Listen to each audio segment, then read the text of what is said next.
guys. Gala-gala muna. Diyos ko. Tagal ko rin nagtrabaho ng barko, marim. Yan yung mga daliri ko. Kakaluto ka.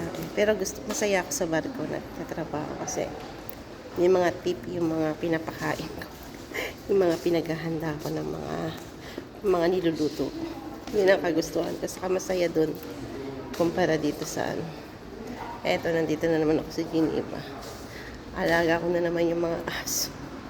Ako na naman na magpapalabas ng aso. Sa barko talagang personal chef. Personal chef cook lang tayo doon.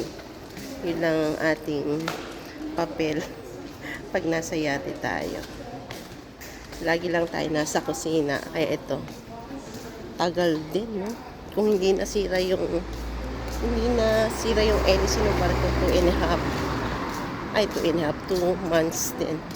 Dahil nasira, nag-stop kami ng 2 weeks, so 1 month and 1.5 months din kami.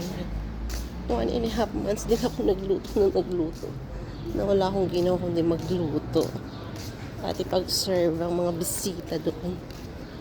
Pero masaya naman ako guys dahil masasaya yung mga taong pinapakain ko. Alam mo yun, na yung mga compliment nila talagang nakaka-proud, nakakataba ng puso.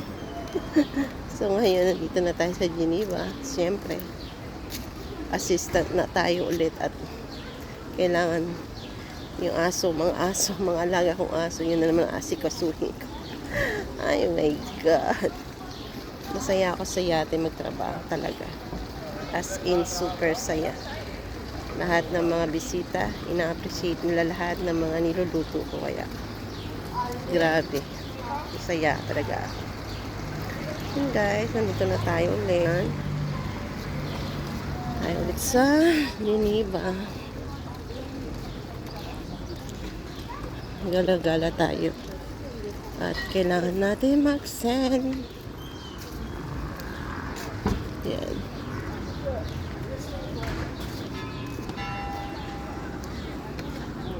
Gala-gala tayo guys. Yan. As usual, ito lang naman. Paano guys, ciao muna. At baka magsara yung aking pupuntahan. Bye!